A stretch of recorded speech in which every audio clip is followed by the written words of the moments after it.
For some people, there's no better place to be on a summer's day than a nudist beach. But there are others who wouldn't even dream of going there. Some people's mouths water as they choose a lobster from the tank at their favorite restaurant. It doesn't spoil their appetites a bit to know that the lobster is about to be boiled alive. But for others, the very idea makes them gag.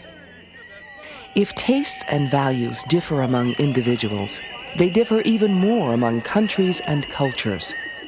One country is a democracy. Others are dictatorships, monarchies, whatever. People and cultures differ so widely that many philosophers have wondered, are there any universal standards, even in morality?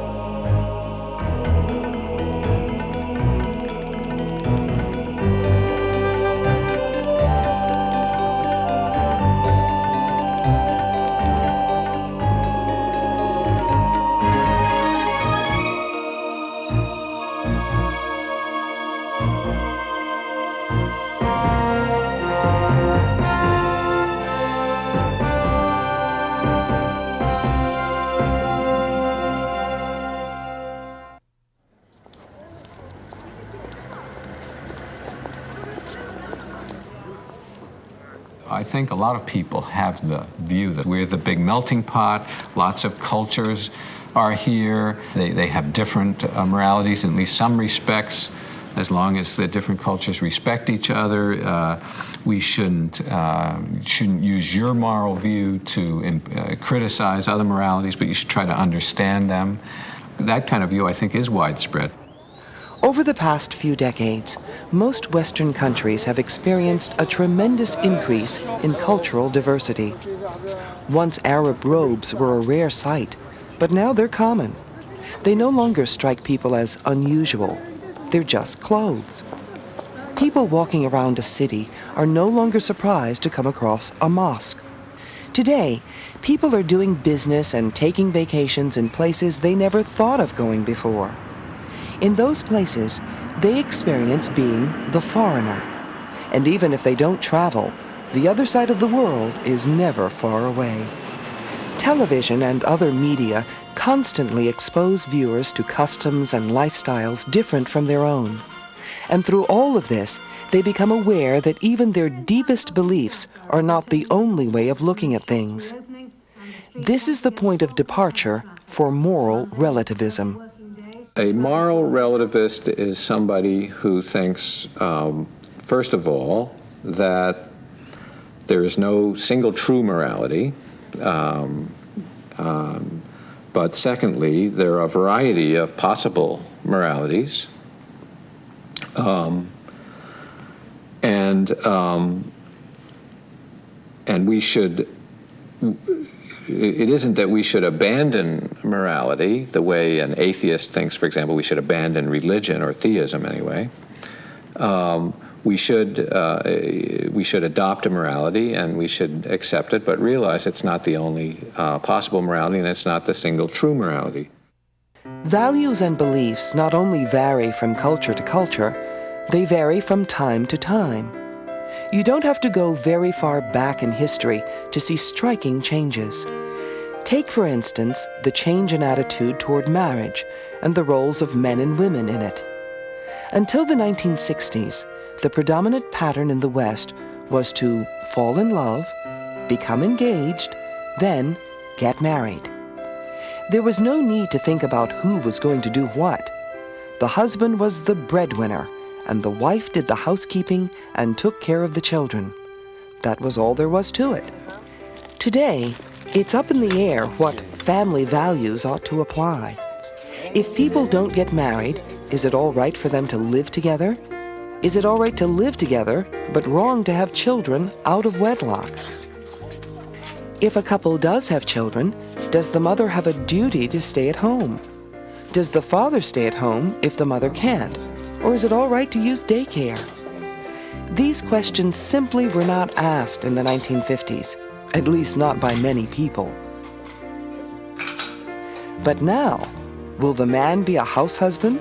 Will the woman drive a bus? There's a thin line between what's cultural and what's moral. Would their parents or grandparents or next-door neighbor say the way they're living is wrong? If you think people should be free to make these choices, then you are leaning toward moral relativism. Some people say that moral relativism is the view that there's no single correct morality. There are all these different moralities, and it's that plus the view that we ought to respect other people's morality, where the second thing is treated as a absolute moral principle that holds no matter what your moral view is. So in that kind of statement of moral relativism is inconsistent, because the first part says there isn't a single true morality, and then the second part says, well, there is this much that's a single part, namely you've got to respect everybody's moral view. People differ, cultures differ, and ideas about what is done and what is not done differ too. Some people will no doubt raise an eyebrow at these scenes.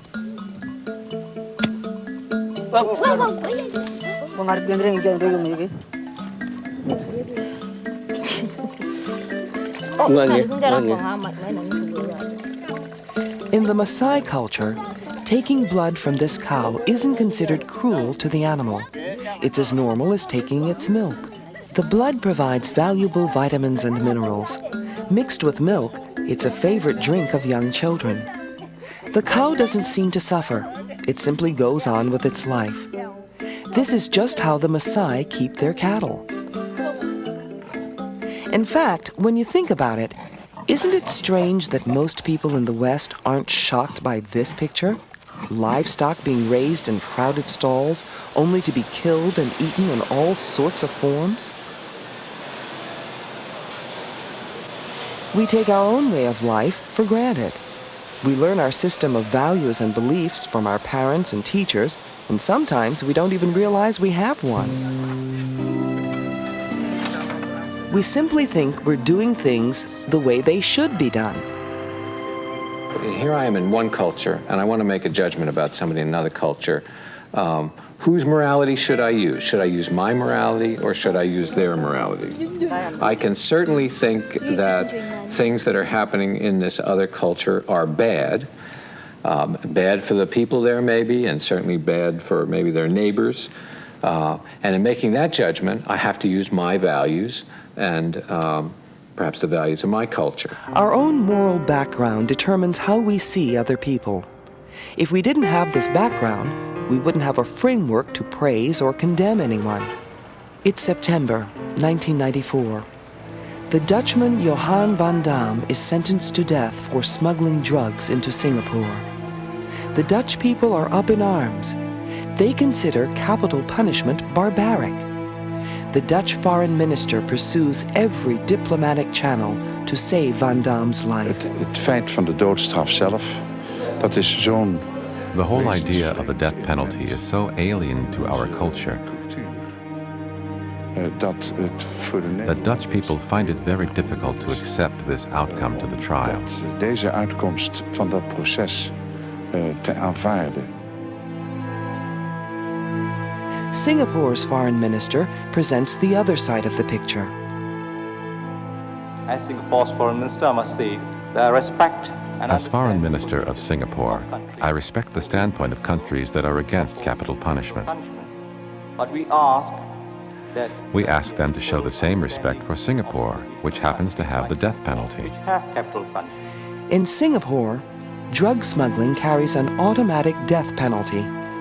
The views of Singapore and the Netherlands are irreconcilable, but does that mean one must suspend all judgment? It's very good that we have different cultures. It's very good that people have different attitudes for lots and lots of reasons. It makes the world more interesting. It makes literature and art more interesting, that people have these rather different ways of looking at things. But we can value differences in culture without subscribing to what is, to my mind, a pernicious view that our moral opinions have got to stop at our own borders. Where are the limits? Moral relativists argue that since cultures and people differ, every culture's standards are equally valid, equally true. But how far can one go in accepting and tolerating differences? The death penalty, forced prostitution, genocide, are there no limits? When I see pictures of what is going on in Rwanda, when I see pictures of the bestial genocide that goes on there, I cannot help but think that what is happening is deeply wrong. And the fact that others there might have different opinions seems to me, in a case like this, almost irrelevant. I have to ask myself the question, and it's a moral question: does local custom excuse the wholesale slaughter of human beings? And when I put the question to myself that way, the answer, I think, has to be no. But to say where tolerance should stop poses a tricky problem in the other direction. Can anyone be sure that a moral standard he thinks should be absolute doesn't reflect his own cultural bias? John Finnis proposes some standards. I think there are some moral absolutes in the area of marriage and sex. Intentionally saying what one believes to be false in order to deceive another person. Intentionally killing another human person. So one has picked out a type of action, and then the moral norm says such actions should never be chosen. So the never is the exceptionlessness, or the unconditional exclusion of such choices, and in that sense, unconditional, absolute, moral absolutes. One of the things I'm often accused of is believing in universal principles. Whereas people say, everybody knows that principles are relative, or rules are relative, or values are relative to different communities. And here's this person who believes in universal principles or rules or something. Well, how about the following rule? Never shock people by behaving in a way inconsistent with their culture. Is that a universal rule or a particularistic rule? It's universal because it says never do it in any circumstances. It's particularistic in that its application very much depends on where you are and what time you are, because what the customs are is going to determine, let's say, the bite of that rule. So I find it unhelpful to classify things as universal or particular. You can always look at them in either way. People differ, cultures differ, and their moral values differ. At a minimum, moral relativism seems to offer the advantages of encouraging open-mindedness and tolerance. But taken to extreme, it also seems to sanction actions that we feel are deeply wrong. Is there some way to keep the advantages of relativism, but define core values that apply to everyone? Here's what I think can be learned from cultural relativism. In the first place, we shouldn't assume that every practice of our culture is based on some objective, rational standard. There are many practices in our culture that are nothing more than cultural products. And it's easy to give examples. We're wearing clothes. We're not naked. This is just a cultural. This is just a cultural matter. There would be nothing at all morally wrong if we were sitting here without shirts on. It would be nothing at all morally wrong if we were sitting here totally unclothed. I mean, aesthetically, it might not be very nice, but there would be nothing immoral about it. So there are cultural standards that do not rest on any objective right or wrong. Once you realize that, you are free to consider whether other more important things might also rest on nothing more than just cultural prejudices. In our culture, there's widespread prejudice against homosexuals. Some people regard homosexuality as disgusting, somehow morally perverse, or even evil. We can ask, can any good reasons be given for thinking that homosexuals are sinister people, that there is something fundamentally objectionable about gay sex? In the case of slavery, on the other hand, it's easy to come up with arguments to show that slavery is wrong wherever it appears. I think that there is a core, and the core has to do with human welfare. Are people going to be better off or worse off under a given set of social practices? Doing the right thing means acting in such a way that you promote the interests of the people who are affected by your actions, where everyone's interests is given equal weight. That's the core of ethics as I see it. Suppose human welfare is the core of ethics. We're still left with the problem of how to define human welfare. If a woman discovers her fetus is deformed, does it promote human welfare to get an abortion or not to? This is a value question, and like all value questions, it depends on subjective judgment. There's a difference between the controversy over whether the earth is flat and moral disagreements, such as a disagreement over abortion.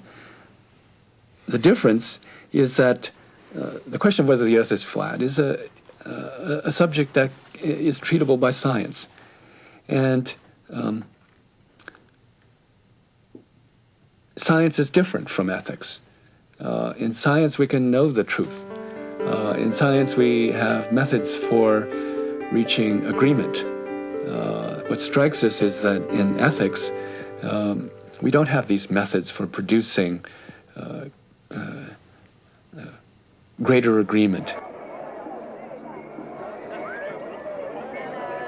The distinction between science and ethics is often viewed as having to do with facts versus feelings.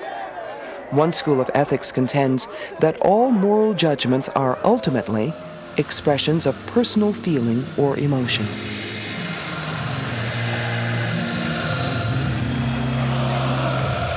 Emotivists, as these philosophers are called, point to differences in how people use language.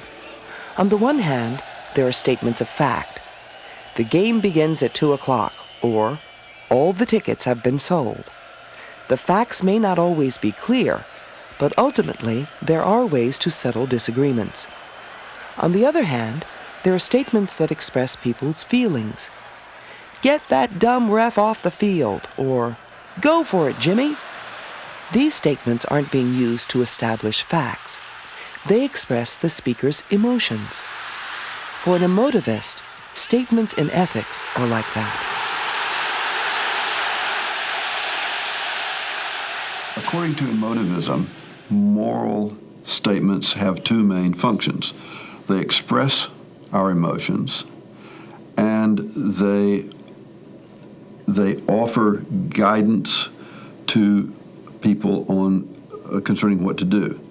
So if I say killing is wrong, it's really as though I had said killing, I'm expressing my emotion. And also, I'm asking you not to kill. So saying killing is wrong is like saying killing, don't do it. All right? Now, notice that an expression of emotion is neither true nor false. That's an analysis of moral judgments.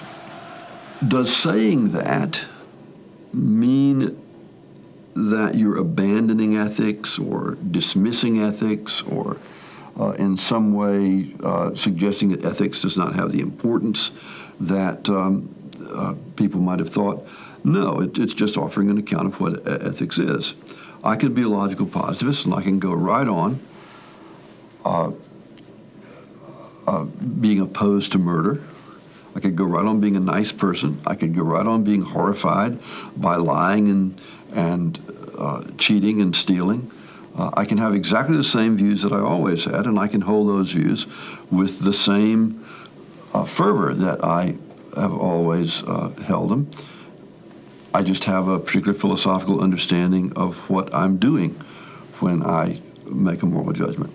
Ladies and gentlemen, please be seated. And the record should reflect that we have now been rejoined by all the members of our jury panel and our alternates. Good morning again, ladies and gentlemen. According to emotivism, it's inappropriate to say that a moral utterance is true or false. It only makes sense to say that about matters of fact. Suppose one person believes O.J. Simpson is guilty of murdering his wife and another doesn't. The facts may never be known to anyone but Mr. Simpson, and both people's arguments may be riddled with prejudice. But either he committed the murder or he didn't. It's a matter of fact. But now suppose the same two people are arguing about the death penalty. They may bring facts into their arguments, but ultimately they're not arguing about facts. They're arguing about the way each of them thinks things ought to be. In the matter of the people of the state of California versus Orenthal James Simpson, case number BA097211. We, the jury, in the above entitled action, find the defendant Orenthal James Simpson not guilty of the crime of murder in violation of Penal Code In the Simpson case, the two people believe different things, either of which could be true or false. But in the case of the death penalty, they're arguing about what they think is right. To an emotivist, arguments about right and wrong have no foundation in fact. But others dispute this separation. Everyone implicitly recognizes that there is a question of reasonable and unreasonable choice and action. So emotivism can't be the answer. Emotions can't be the criterion of worth, of right and good. Suppose a person believes there are criteria for right and good, and that it's possible to establish a core of universal moral standards. Consider the complexity of circumstances that can bear on a practice such as child labor. Most people in the West think of child labor as something to be condemned and abolished as quickly as possible. Children should be at school, playing with friends. Children should be allowed to be children. But a child like Andres can only dream about such innocence. His world is the pitch-dark world of the coal mine. He and his friends work 44 hours a week underground in life-threatening conditions. But before you propose a universal standard against child labor, consider this.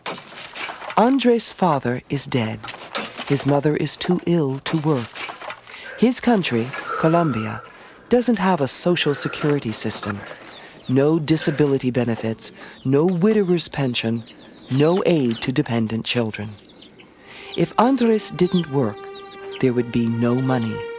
There would be no food. How would his family survive? There are over 250 million children like Andres, especially in Latin America, Africa, and Asia, caught in the same web of circumstance. Given their situation, would it really be morally right to abolish child labor? If we're asking, should we here attempt to suppress child labor or refuse to purchase goods made by child labor, the issue is going to be one of fairness, and fairness means putting oneself in the shoes of the other and seeking to eliminate every form of bias and self-preference.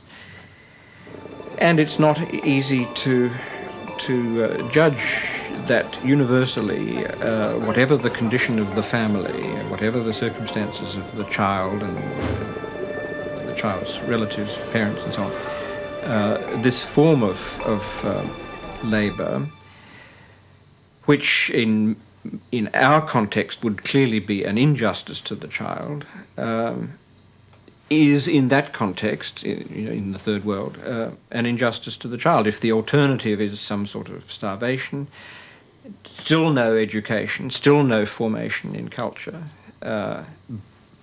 but the deprivation of the earnings which the child might have made, then it's not clear at all that that fairness, the demands of fairness, the golden rule, justice, identifies just one answer. So one needs to look at the whole situation in a nuanced way.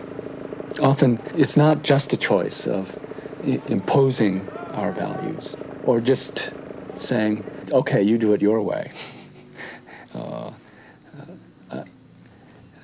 I think there are ways of both expressing what we believe and trying to adjust what we do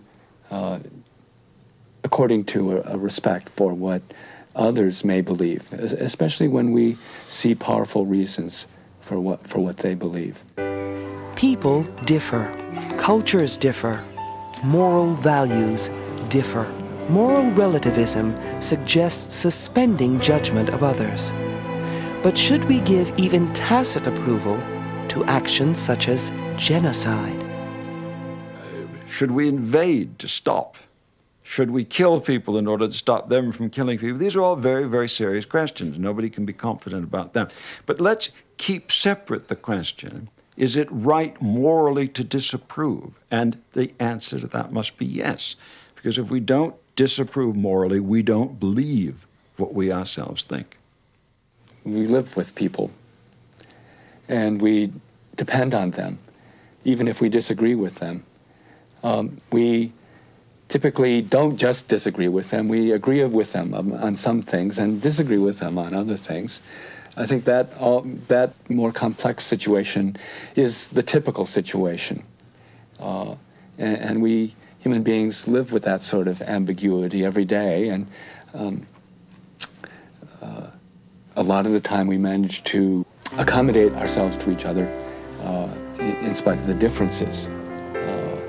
And I think we need to understand the challenges posed by relativism in that context.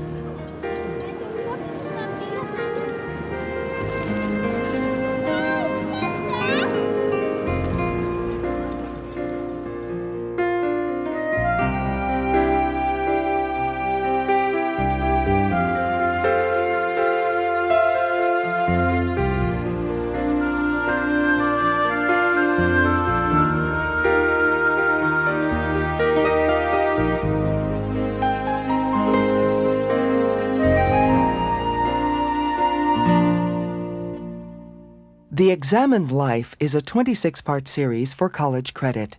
To purchase a video cassette or transcript of this program, call 626-796-7300 or visit us online. Please order by program number.